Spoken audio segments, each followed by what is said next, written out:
નમસ્કાર day special કાર્યક્રમમાં હું મયુરી આપનું સ્વાગત કરું છું અને આજે અત્યંત મહત્વના મુદ્દાને લઈને ફરીવાર આપની સમક્ષ રજૂ થયા છીએ, હાજર થયા છે અને એ મહત્વનો મુદ્દો છે કે 10 મિનિટની અંદર જે ઘર બેઠા તમને ચીજવસ્તુઓ મળી જાય છે. સ્માર્ટફોનનો યુગ છે અત્યારે અને જેમ જેમ સ્માર્ટફોનનો વપરાશ વધતો જાય છે એમ માણસ જે છે એ તેના ફોનની અંદર રહેલી અલગ અલગ પ્રકારની એપ્સનો ગુલામ બનતો જાય છે.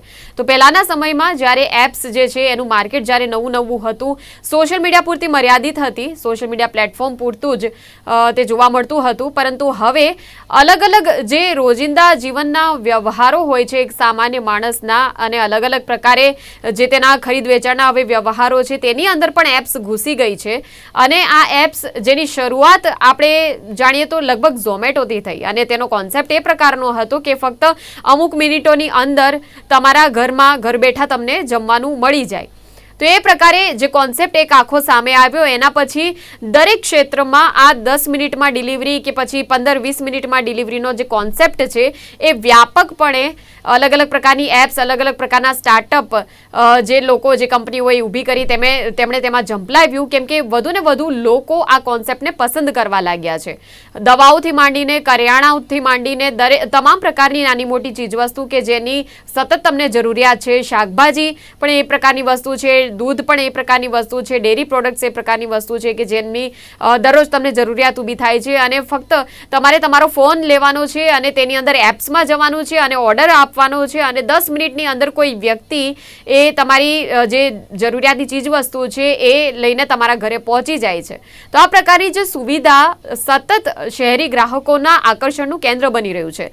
શહેરી વિસ્તારમાં જેટલા પણ ગ્રાહકો છે ખૂબ જ વ્યાપક પ્રમાણમાં ઇન્ટરનેટનો ઉપયોગ તેઓ કરતા હોય છે અને જે રીતના ઇન્ટરનેટનો ઘર ઘરે વપરાશ વધી રહ્યો છે એ વસ્તુને કારણે હવે સ્માર્ટફોનની અંદર આ 10 મિનિટની ક્વિક કોમર્સની એક આખી ઇન્ડસ્ટ્રી ધમધમતી થઈ છે. તો આજે ખાસ કાર્યક્રમમાં એ જાણવાનું છે કે આ ક્વિક કોમર્સ જે ઇન્ડસ્ટ્રી છે તેનાથી આપણા દેશનું જે અર્થતંત્ર છે એ અર્થતંત્રને કેવા પ્રકારે વૃદ્ધિ થઈ રહી છે, શું તેના પ્લસ માઇનસ પોઈન્ટ્સ છે.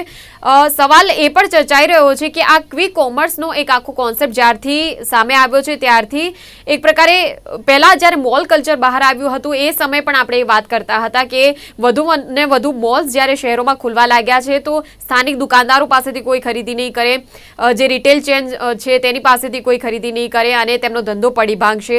હવે તેમ છતાં સમયના વહેણ સામે, આ ઝંઝાવાત સામે તેઓ ગમે તેમ કોઈ પણ રીતે ટકી ગયા છે. પરંતુ હવે મોલ્સને પણ ટપી જાય એ પ્રકારનું આ બીજું એક જોખમ ઊભું થયું છે અને એ છે ઓનલાઈન ડિલિવરી કે એક નાની ટાંકડીથી માંડીને તમામ પ્રકારની ચીજવસ્તુઓ, ફર્નિચર સુદ્ધા પણ જો તમને ઓનલાઈન મળી જતું હોય તો તમારા ઘર આગળ આવેલી એ જે દુકાન છે એ દુકાનનો આખરે તેનો હેતુ શું રહી જાય છે. એટલે બસ આ જ સવાલોની ચર્ચા કરવાની છે. કેવડો મોટો પડકાર છે સ્થાનિક દુકાનદારો સામે, રિટેલ ચેન્સ જે છે એની સામે કેવડો મોટો પડકાર છે, એક આખી જે ટ્રેડર્સ છે, જે ધંધાદારી વર્ગ છે તેને કેવા પ્રકારનું નુકસાન છે, આ તમામ બાબતોની ચર્ચા આજે કાર્યક્રમમાં કરવાની છે. વધુ સમય ન લેતા આપણે ચર્ચાની શરૂઆત કરી દઈએ. મારી સાથે બે મુખ્ય મહેમાનો જોડાયા છે. પહેલા પરિચય આપવા માંગીશ સમીરભાઈ શાહ કે જે સિનિયર લોજિસ્ટિશિયન છે. ઘણા વર્ષોથી ગુજરાતમાં ઇકોનોમી, ટ્રેડર્સ નું જે ક્ષેત્ર છે તેમાં કાર્યરત છે અને ખાસ કરીને જ્યારે આ 10 મિનિટમાં ડિલિવરીનું કલ્ચર જે છે તેના વિશે આપણે વાત કરી રહ્યા છીએ ત્યારે ઇકોનોમિકલી, લોજિસ્ટિકલી કેવા પ્રકારનું તેનું મહત્વ છે તેના વિશે થોડુંક સમીરભાઈ પાસેથી સમજવાનો પ્રયાસ કરીશું. એટલે સમીરભાઈ, ખૂબ ખૂબ સ્વાગત છે આપનું કાર્યક્રમમાં. નમસ્તે અને શુક્રિયા કે તમે મને અહીંયા બોલાવ્યો બેન.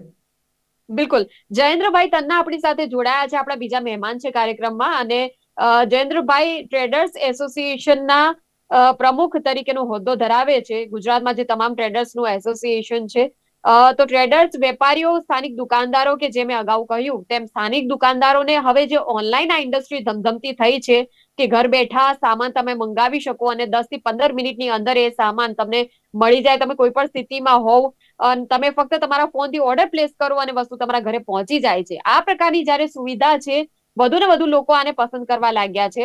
એટલે જે સ્થાનિક દુકાનદારો છે, એક આખી જે કોમર્સ ઇન્ડસ્ટ્રી જે આપણી હતી એને કેટલું મોટું નુકસાન છે, શું એમાં ઉપાયો કરી શકાય, કેવા પ્રકારે પડકારો છે, આ તમામ બાબતોની ચર્ચા જયેન્દ્રભાઈ પાસેથી કરવાની છે. જયેન્દ્રભાઈ, ખૂબ ખૂબ સ્વાગત આપનું કાર્યક્રમમાં. નમસ્તે, થેન્ક યુ. બિલકુલ. તો સમીરભાઈ, ક્યાંક સવાલોના જવાબ મેળવવાના પ્રયાસ કરી રહ્યા છીએ. સૌથી પહેલા ઝોમેટોએ જે શરૂઆત કરી હતી અને એના પછી એક આખો જે કોન્સેપ્ટ છે એમાં ફક્ત ઓનલાઈન ખાવાનું જ નહીં, પરંતુ ઓનલાઈન દૂધ જોઈતું હોય, શાકભાજી જોઈતા હોય, કરિયાણું જોઈતું હોય, દવાઓ જોઈતી હોય, કોઈ પણ પ્રકારની એવી ચીજ વસ્તુ કે જેના વગર બિલકુલ રહેવાય નહીં, પરંતુ જો તમે ખરીદવા માટે નથી જઈ શકતા અને તમને એવું છે કે ઘરની બહાર હવે નીકળાય એમ નથી, તો પછી બસ તમારો ફોન ઉઠાવો, એપમાં જાઓ, ઓર્ડર પ્લેસ કરો અને ઘરે એ વસ્તુ પહોંચી જાય છે. કઈ રીતે જોઈ રહ્યા છો એક આખી આજે સાયકલ છે ક્વિક કોમર્સની ઇન્ડસ્ટ્રીનો જે ગ્રોથ થયો છે, કઈ રીતે જોઈ રહ્યા છો? આ તો બેન ખાલી લોકોની અલગ અલગ ઈચ્છાઓને પૂરી કરવાની એક નવી રીત છે. બદલાવ તો આવવાનો જ છે. આજે પહેલા મને ગમતું હતું કે દુકાનમાં જાઉં, 5 મિનિટ વાતો કરું, ખરીદીને લઈ આવું. પછી જેમ જેમ મારું ખરીદી વધી તો હું દુકાનદારને જોડે ખાતું રાખતો થયો, એને ચિઠ્ઠી મોકલતો થયો, એ ઘરે આવીને આપી જતા હતા, હું મહિને હિસાબ કરતો હતો. હવે એ જ વસ્તુને એ લોકો આગળ લઈ ગયા છે અને મને એમ કહી રહ્યા છે કે તમે ચિંતા ના કરો, તમે ગમે તારે ઓર્ડર આપો, અમે 10 મિનિટની અંદર તમને પહોંચાડી આપશું. પ્રશ્ન એ છે કે એ કરવાથી મારી સગવડતા સુધરી ગઈ છે. હું ઘરમાં થોડોક ફ્રી રહી શકું છું, હું મારા બીજા કામો કરી શકું છું. આ એક સર્વિસ સેગમેન્ટ છે અને એ સર્વિસ સેગમેન્ટનો લાભ કન્ઝ્યુમર તો લેવાનો જ છે. એના હિસાબે જે બીજા ચેન્જીસ આવશે કે કદાચ કોકને નુકસાન જશે, કોઈને ફાયદો થશે, એ તો બધું બેન થવાનું જ છે. પણ બેસિકલી આપણે કન્ઝ્યુમરની કન્વિનિયન્સને એડ્રેસ કરી રહ્યા છીએ. હું દુકાનદાર હોઉં, હું મારો બિઝનેસ ચલાવતો હોઉં, તો હું મારા ક્લાયન્ટ માટે ચલાવું છું. મારો ક્લાયન્ટ મારાથી ખુશ હશે તો હું એ ધંધામાં રહીશ. હવે આ એક ખાલી રીત છે ક્લાયન્ટને ખુશ રાખવાની. એટલે દુકાનદારોએ એ વિચાર કરવાનો છે કે આ મારા હાથમાંથી ના જતું રહે, એને માટે એવું પગલું હું શું ઉપાડી શકું છું. મારા ઘરના નજીકના કરિયાણાની દુકાન પાસે એક બહુ મોટો એડવાન્ટેજ છે કે એ મને ઓળખે છે, એ મારા ઘરના લોકોને ઓળખે છે, મારા ફેમિલીને ઓળખે છે. એમને ખાલી થોડીક વધારે મહેનત કરવાની છે કે મારી જરૂરિયાત એ પૂરી કરી નાખે, એટલે મને બહુ ચિંતા ના કરવી પડે. આજે મારી પાસે એઝ અ કન્ઝ્યુમર બહુ જ બધી ચેલેન્જીસ છે, બધી જ વસ્તુમાં મને તકલીફ પડી રહી છે. એટલે મારી ઘરની બેસિક જરૂરિયાતો જે મારા કરિયાણાના માણસને ખબર જ છે, એ જો એને ટેકલ કરવાની કોશિશ કરશે તો કદાચ એ સસ્ટેન રહી જશે. પોપ્યુલેશન પણ એટલું બધું વધ્યું છે, તો જેમ પોપ્યુલેશન વધશે, જેમ લોકોની આવક વધશે, એમ ડિસ્પોઝેબલ ઇન્કમ વધશે. અને જેમ ડિસ્પોઝેબલ ઇન્કમ વધશે, આ વસ્તુઓનો બગાડ પણ એટલો જ થવાનો છે. બિલકુલ. અને સમીરભાઈ, આ કપડા સુધીની જે વાત હતી ને કે એમેઝોન છે, ફ્લિપકાર્ટ છે, એ આપણે કોઈ ઇલેક્ટ્રોનિકનો સામાન જેમ કે મોબાઈલ છે કે લેપટોપ છે, એ બધાની ખરીદી જો કરવી હોય, અને મિંત્રા છે કેમ કે કપડાની ખરીદી જો તમારે ઓનલાઈન કરવી હોય, એક પ્રકારે ગ્રાહકને કેવું હોય છે કે અલગ અલગ પ્રકારની દુકાનો, જેમ ગ્રાહક માર્કેટમાં પણ ખરીદી કરવા જાય તો એક દુકાનમાં એ જાય, ભાવ પૂછે, વસ્તુ જોવે, ચકાસે, પછી એને ન ગમ્યું તો પછી એની આગળ જશે, બીજી દુકાનમાં જશે, ભાવની આ પ્રકારે કમ્પેરિઝન કરશે. તો એને કરવા મળતું હતું. હવે જયારે એમેઝોન મિંત્રા પૂરતું હતું તો એ તો દિવસો લગાડે છે ડિલિવરીમાં, એ દિવસો લગાડે છે, ઓછામાં ઓછા અઠવાડિયાનો સમય લગાડે છે. હવે આ જે વસ્તુ જે છે, આ બ્લિંકિટ, બિગ બાસ્કેટ અને ઝેપ્ટો જે કરી રહ્યા છે કે 10 જ મિનિટની અંદર, એટલે તમે ઓર્ડર આપ્યો અને 10-15 મિનિટ, હવે અત્યારના સમયમાં 10-15 મિનિટ તો કંઈ જ ના કહેવાય. તો ગ્રાહકને એવું છે કે મારો સમય બચે છે, એ મારા માટે વધારે મહત્વનું છે, મને વસ્તુ પણ મળી જાય છે અને મને સમય પણ બચે છે. એટલે આ ઇન્ડસ્ટ્રી વધારે ગ્રો કરી રહી છે. સમયનું જે એક પરિબળ છે એના કારણે એક મહત્વનું કારણ ગણી શકાય. હા, પણ એ આપણે બેન સમજવું પડે કે એ માલ લાવે છે ક્યાંથી. એ માલ કોઈ પણ લોજિસ્ટિક ઇન્ડસ્ટ્રી હોય તો એ લોકો આટલા બધા વેરહાઉસીસ નથી રાખી શકવાના કે દરેક જણના ઘરથી 10 મિનિટમાં એનું વેરહાઉસ છે. આપણે એની અંદર જવાની જરૂર છે. મારા ઘરના નાકા પર દૂધનું કેન્દ્ર છે, એને મેં પૂછ્યું કે તારી પાસેથી કોણ કોણ લઈ જાય છે, તો આવા સર્વિસ પ્રોવાઈડરો પણ એની પાસેથી લઈને મને ઘરે આપી જાય છે. એટલે એને માટે તો કદાચ એક એડિશનલ ગ્રાહકો ઉભા થઈ ગયા, જે હું હવે આજે મારી ઘરેથી 20 કિલોમીટર દૂર રહું છું. હું ઘરે જતા ખરીદતો હતો તો હું કોઈ પણ દુકાનમાંથી ખરીદતો હતો. હવે હું ઘરેથી જ્યારે આવો 10 મિનિટનો ઓર્ડર આપીશ તો મારા ઘરના એરિયામાંથી જે વસ્તુ પિકઅપ થવાની છે. એટલે જે પણ શોપકીપર્સ છે એ લોકોએ આને મારા હિસાબે એક ઓપોર્ચ્યુનિટી તરીકે જોવાની જરૂર છે અને નહીં કે ચિંતા કરવાની જરૂર છે ઉલટાનું એમને માટે તો કોઈ ફ્રી ડિલિવરીનો માણસ ઉભો થઈ ગયો. આ બેન મારા વ્યૂઝ છે. આપણે જયેન્દ્રભાઈને પણ સાંભળીએ, કારણ કે બિલકુલ બિલકુલ. એટલે જયેન્દ્રભાઈ આપની પાસે જ આવી રહી છું કે કેવી રીતે આખી આ જે કોન્સેપ્ટ આખો ઉભો થયો છે, શું એવું લાગે છે આપને કે હવે સ્થાનિક દુકાનદારોએ પણ આવું કંઈ શરૂ કરવું જોઈએ કે પછી ઘર બેઠા ડિલિવરી કદાચ અમુક દુકાનવાળા કરતા પણ હોય છે, પરંતુ એના માટે પૂરતા એવા પ્રકારના સંબંધો હોય કે ઓળખાણ હોય તો કદાચ એ પ્રકારે થાય, પરંતુ જે શું આ ફરજિયાત કરી દેવું જોઈએ? જો પહેલી વાત એ છે કે આ ક્વિક કોમર્સને કારણે કરિયાણાની કે જીવન જરૂરિયાતની ચીજવસ્તુઓ કે એને માટે બહુ મોટો ફેરફાર પડે એવું અમે વેપારીઓ પણ માનતા નથી. આ ક્વિક કોમર્સ તમે જે વિચારો છો એનાથી આગળ જરા વિચારો કે ક્વિક કોમર્સને કારણે શું નવું એવું થયું છે કે જે ઉપલબ્ધ થાય છે. એ છે બાકીની બધી આઈટમો જે જીવન જરૂરિયાતમાં નથી. કપડાં પણ એમાં આવે છે પણ નથી. બંને વાત સમજી લો. કારણ કે કપડાં તો ગમે એટલા આ લોકો વેચતા હોય તો બ્રાન્ડેડ સિવાયના કપડાં, બ્રાન્ડેડ કપડાં લેવાવાળા ભારતમાં કેટલા લોકો ઓનલાઈનમાં. એમેઝોનનો ધંધો ચાલે, એ લોકોને ટર્નઓવર દેખાય કે ભારતની વસ્તી મોટી છે, પણ ભારતની કેટલા ટકા વસ્તી એવી છે કે ખાલી એ મોંઘા બ્રાન્ડેડ કપડાં ફોરેનની બ્રાન્ડવાળા કે આપણી બ્રાન્ડવાળા એવા લેવાવાળા કેટલા એ મને સમજાવો. જો એ થતું હોત તો અત્યારે ઝુડિયો, સ્ટાઇલઅપ, ટ્રેન્ડ, રિલાયન્સ ટ્રેન્ડ આ બધી બજારો નવેસરથી ખુલતી ના હોત. એ બધી ખુલી છે એટલે એ બજારો બધી ચાલુ જ રહેવાની છે. જે પરંપરાગત બજારો છે ને પરંપરાગત રીતે ચીજ વસ્તુઓ લેવાની છે એ બધું ચાલે છે. જે મોલ આવ્યું ત્યારે વાત એ હતી, પણ મોલમાં તો કન્વિનિયન્સ જ નથી ક્યાંય કરતા ક્યાંય. મોલ માટે અમે ત્યારે બધી વાતો કરી. હા, મોલના હિસાબે એક મોટી તકલીફ એ પડી કે બેરોજગારી વધી આપણી. જે વેપારના પ્રમાણમાં બેરોજગારી દૂર થવી જોતી હતી કે અત્યારે નવા વેપારીઓ પોતપોતાના દૂર દૂરના વિસ્તારમાં દુકાનો ખોલે છે, ત્યાં હંમેશા એ લોકો નવા માણસોની જરૂર પડે. એ વ્યવસ્થા થોડી ઘણી મોલના હિસાબે થોડીક પાર પડી. પણ હવે વખત જતા એ પણ એમાં પણ ખ્યાલ આવી ગયો કે બ્રાન્ડેડ ચીજો માટે જ મોલ છે. નોન બ્રાન્ડેડ ચીજો માટે રેગ્યુલર શહેરી વિસ્તાર આપણે ગણીએ તો ટાયર 2, ટાયર 3, ટાયર 4ની સિટી કે ગ્રામ્ય વિસ્તારની એને માટે આમાં કોઈ જોગવાઈ એવી નથી કે એ લોકો ત્યાં આ ફેર પાડી શકે કે એટલો બધો ફેર પડી શકે. પણ જયેન્દ્રભાઈ, જે સતત સેલ અને ડિસ્કાઉન્ટની જે એક માયાજાળ છે અને એમાં જે ગ્રાહકોને ભરમાવાનો પ્રયાસ થાય છે, તો એ જે એક વલણ એ ગ્રાહકોનું છે કે ભાઈ અહીંયા સસ્તું જ મળી જાય છે મને, તો પછી હું કેમ અહીંયા ખરીદી ન કરું? કોઈ ગ્રાહકને ક્યારેય તમે લાંબો સમય સુધી છેતરી શકતા જ નથી. આ તમે સમજી લેજો વાત.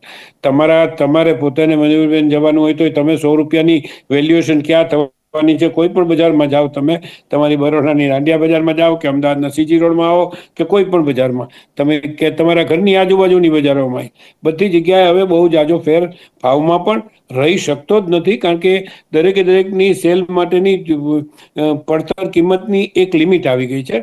કાપડ પણ અમુક રૂપિયા મીટર જ તમને અમુક બજારમાં મળશે, અમુક પ્રકારનું કાપડ. એટલે એ બધી વાતો તો જે અત્યારે રિટેલમાં પહેલા 30-35% ધંધો હતો, એવરેજ થતો હતો મેઇન રિટેલમાં. એને બદલે આ બધી રિટેલ નોન એફએમસીજી આઈટમોની વાત કરું, જીવન જરૂરિયાતની, એને બદલે 15-20% ધંધો થઈ ગયો છે. એ તો જેમ વેપારીઓ વધે એમ વેપાર છે એ વેચાતો જાય. ક્વિક કોમર્સની અસર થશે નહીં થાય એવી નથી. કોની ઉપર થશે? ઇલેક્ટ્રિક. ધારો કે મારે ઘરમાં પંખો લેવો છે, મને ખબર છે ઉષા બ્રાન્ડનો 42ની સાઈઝનો જ પંખો મારે જોઈએ છે, એ મને 10 મિનિટમાં મળી જાય છે. એટલે એ જે માર્કેટ છે ને, consumer market, white goods market, આને બહુ મોટો ફટકો પડવાનો છે ક્વિક કોમર્સથી, અને એ ચોક્કસપણે ચિંતાનો વિષય છે જ.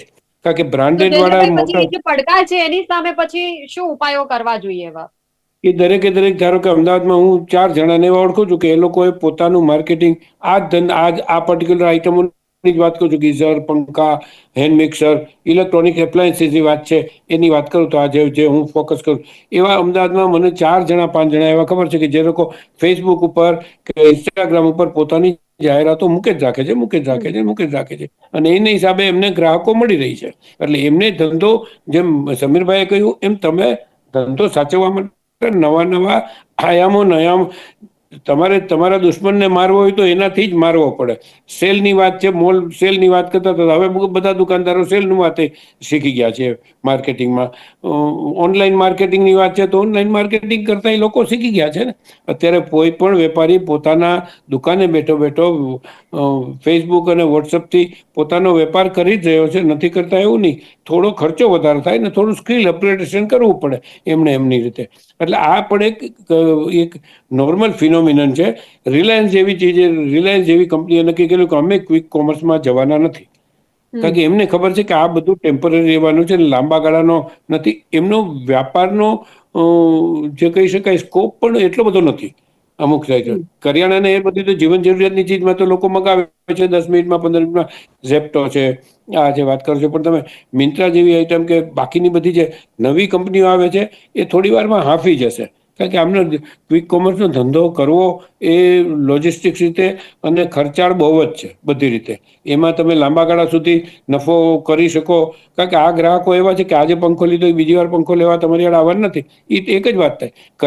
કિરાણામાં એવું થવાનું કે એકવાર તમારી સાથે સંતોષ થયો તો આવે. હા, કરિયાણાવાળી વાતમાં બીજી વાત એ છે કે હજી આપણા પરંપરાગત રીતે ખરીદી કરવા વાળાને મગની દાળ જોવી છે, હાથમાં લેવી છે, ફીલ કરવી છે. ભલે બ્રાન્ડેડ છે, બ્રાન્ડેડ પણ હવે બધે આવવા માંડી છે અને લોકો મગાવતા બી થઈ ગયા છે.